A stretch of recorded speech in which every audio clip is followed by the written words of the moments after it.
people want to just jump into advice to a prophet? Sure. So this poem is Advice to a Prophet by Richard Wilbur, and just a little bit about Richard Wilbur. He has been a real power in poetry for virtually most of this century. He was born in 23 and died in just 2 years ago. He was our second poet laureate. He went to school at Amherst in 1942 and then Harvard. He taught at Amherst for many years. And he was a dogface in the Second World War. He was a soldier, which leads to this poem, I think. And so the poem is Advice to a Prophet, and I want to read it first. Advice to a prophet. When you come, and this is, I'll start over again. This is advice to a prophet, but the prophet hasn't come yet. So when you come, as soon you must, to the streets of our city, mad-eyed from stating the obvious, not proclaiming our fall, but begging us in God's name to have self-pity. Spare us all word of the weapons and their force and range, the long numbers that rocket the mind. Our slow, unreckoning hearts will be left behind, unable to fear what is too strange. Nor shall you scare us with talk of the death of the race. How should we dream of this place without us? The sun mere fire, the leaves untroubled about us, a stone look on a stone's face. Excuse me. Speak of the world's own change. Though we cannot conceive of an undreamt thing, we know to our cost how the dreamt cloud crumbles, the vines are blackened by frost, how the view alters. We could believe, if you told us so, that the white-tailed deer will slip into perfect shade, grown perfectly shy. The lark avoid the reaches of our eye, the jackpine lose its knuckled grip on the cold ledge, and every torrent burn, as Xanthus once, its gliding trout stunned in a twinkling. What should we be without the dolphin's ark and the dove's return? These things in which we have seen ourselves and spoken, ask us, prophet, how shall we call our natures forth when that live tongue is all dispelled, and the glass obscured or broken, in which we have said the rose of our love and the clean horse of our courage, in which beheld the singing locust of the soul unshelled, and all we mean or wish to mean. Ask us, whether with the worldless rose our heart shall fail us, come demanding where there shall be lofty or long standing, when the bronze annals of the oak tree close. This poem to me is very meaningful. It's a plea to comprehend just what's coming down. It's a plea for someone to come and wake us up, not to condemn us or not to scream at us about, repent, but to say, look what's coming down here. Look what, this may be too dramatic, but look what Robert Oppenheimer has given you. So, just analyzing the poem, it's 9 quatrains, and it's in the envelope style. The rhyme scheme is A, B, B, A. So the first and last lines rhyme and the 2 middle lines rhyme, so each quatrain forms an envelope. It's very formal, and the language is, very serious. In the first 2 stanzas, he is begging for somebody to come and have us confront what is happening in reality. And then he says, but don't give us don't tell us about the annihilation of our species. See, don't scare us with talk of death of the race, because we can't comprehend that. There's no way we can put our minds around that. And we know, however, that things aren't permanent, that bad things happen. And when he mentioned the cloud that crumbled, I thought of the mushroom cloud. And then something else might happen, and this is an interesting thing. As Xanthus once, the gliding shroud stunned in a twinkling, what should we be without? What would the earth be like without dolphins in the sea and birds in the air? And this reference to Xanthus, I understand, is in Greek mythology. There was a burning of a city that had burned so bad that the debris and the stuff, the ashes, fell on the river and set the river on fire. And the fish actually jumped out of the water. It was so hot. Because we have the ability right now to literally set this world on fire. So, obviously, I was not objective about this poem. It struck me as being about as well as you could put into words the possibility of a nuclear annihilation. One word that really struck out for me was prophet.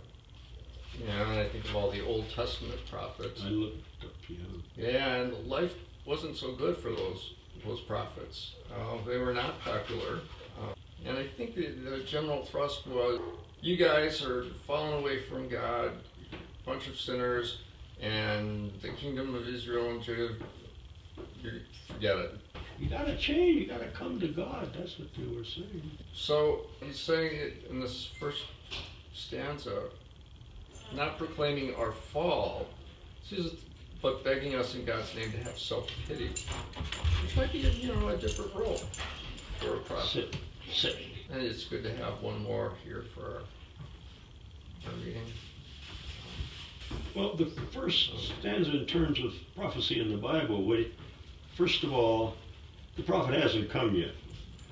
But he's saying, if you come, don't do what those guys did. Don't scare the hell out of us. But beg us to begin to think and look at what we are and what's happening. I also thought of this poem as prophet equals poet. Yeah. Advice to, is this sort of advice to himself, and he follows his own advice in the course of the poem.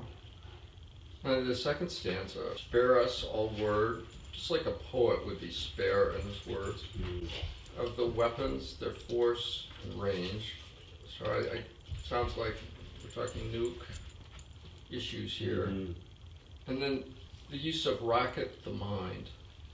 Rocket meaning, bringing up to mind the rockets that carry the nuclear payload. I didn't think that. What I thought is, he said, if you get into all the numbers that are associated with warfare with one of these things, it just, your mind cannot, it rockets your mind. And that was the other connotation. It destroys your ability to think objectively about them. So don't go into all the detail. Let's go into the actual comprehension of what that occurrence would do. Not all the nuclear physics numbers of it, but what would it do to us? The numbers are a distraction away from the qualitative effect. From the reality of the occurrence. Mm-hmm. Yeah, so I agree with you. Rocket means that it just rockets the mind, it just devastates you. It overcomes you. But it's just to use that word. Yeah. In the context of missiles and such. I agree. It's striking. I totally understand the nuclear association. And maybe I'm reading Uninhabitable Earth. You know about this book? Mm-hmm. Well, it's just so, that's so much part of my thinking these days. So I just read this so much as global warming and the precipice on which Interesting. humanity is standing, because in another 20 or 30 years, it's going to be too late, if it isn't too late already. So I that didn't colored get that at all, but Oh, really? that's Yeah. beautiful, yeah. And of course, I don't believe at that time. No, not. But it's very that prescient. people were really conscious of that. It's very prescient, though. Let us just, our slow, unreckoning hearts will be left behind, unable to fear what is too strange.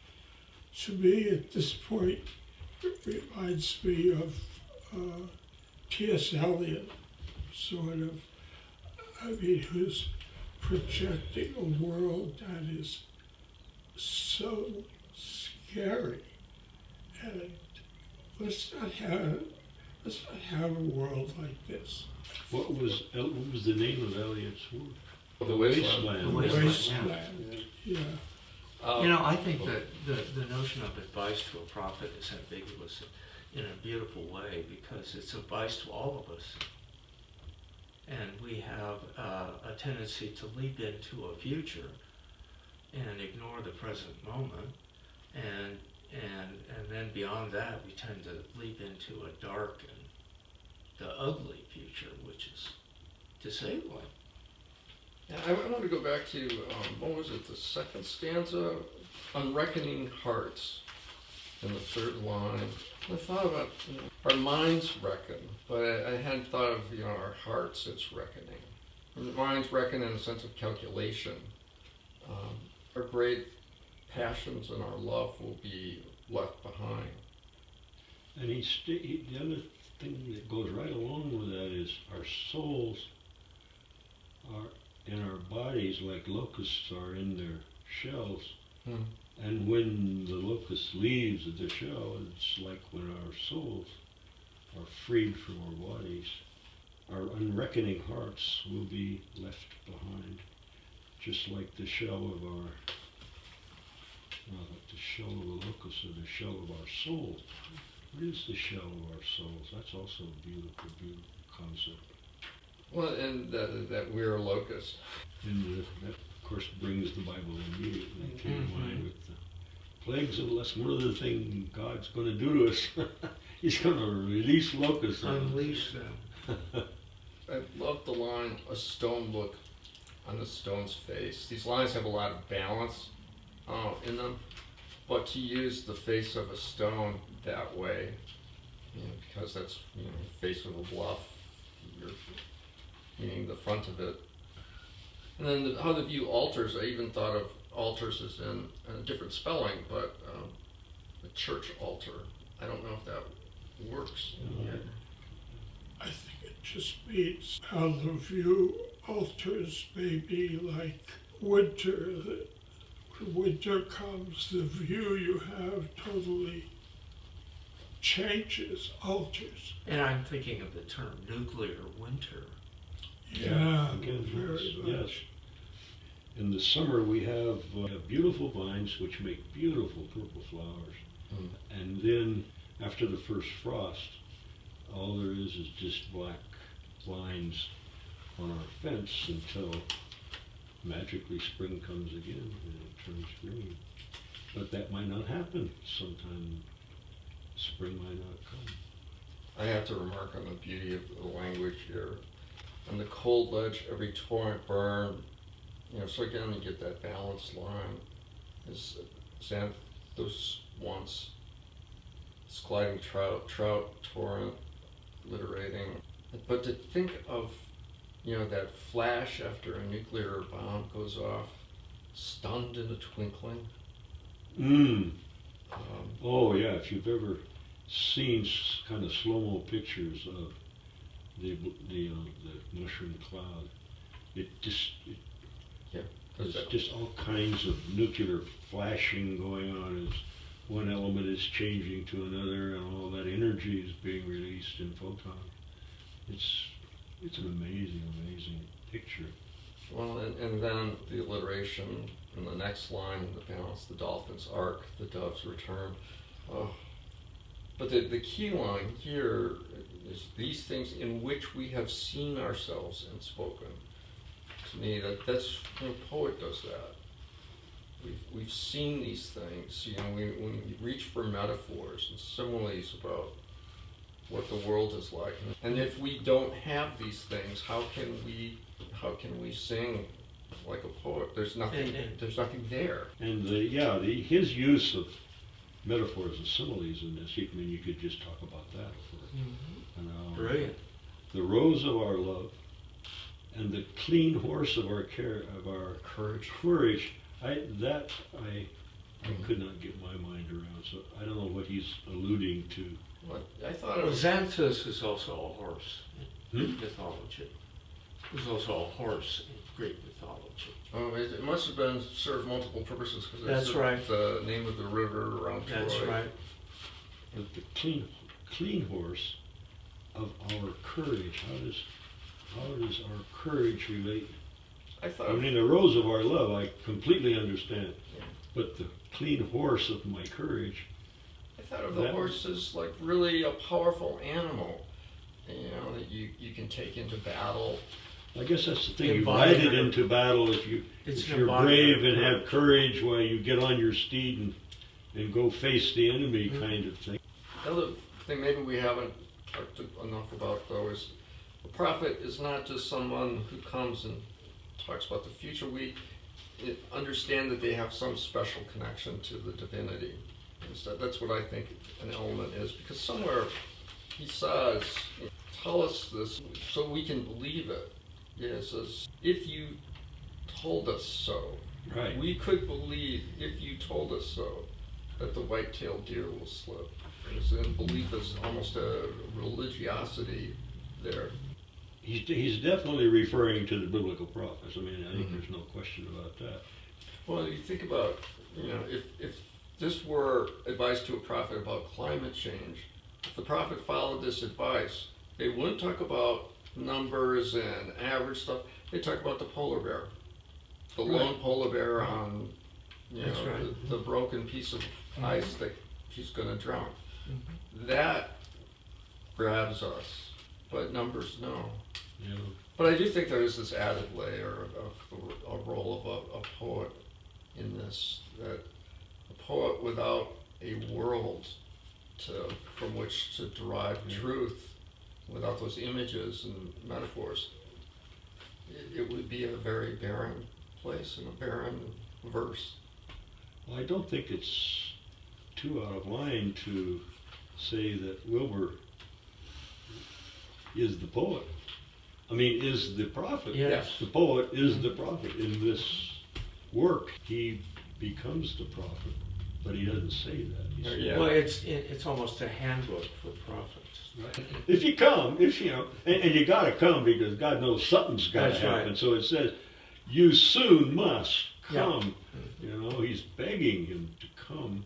But when you come, do it this way. That's you know. right. Let me speak for you about how it might be done. Mm-hmm. I love the very last line of the poem, bronze annals of the oak tree close. Annals meaning a record of events year by year. The circle, the tree rings, and how Oh, you use okay. an oak tree to Or mark off So why time. bronze? That's right. the poetic metaphor of the oak tree is, again, that's life. That's right. That's one of the big metaphors of life on this earth is the mighty oak and the unending. And it Life hangs of the out, oak. it's sturdy, Yeah, and and records yearly. don't let that just Mhm. disappear. That's Don't let right. the oaks disappear. The oaks disappear, what else then is there? Yeah, and I thought of bronze as in Bronze Age. I thought of bronze as when you cut a tree, that color, Yeah. exactly right. Yeah, Then you can see the tree rings. So there will be, if the bronze annals of the oak tree close, that means there is no more record. Mhm. Oh, when a tree dies, no, Process there's not of even any it's genetic yeah. continuation of the oak. That's It's right. gone. It's closed. With So to use a tree as a metaphor for the If the tree's gone, that's the end of things, I think is sublime,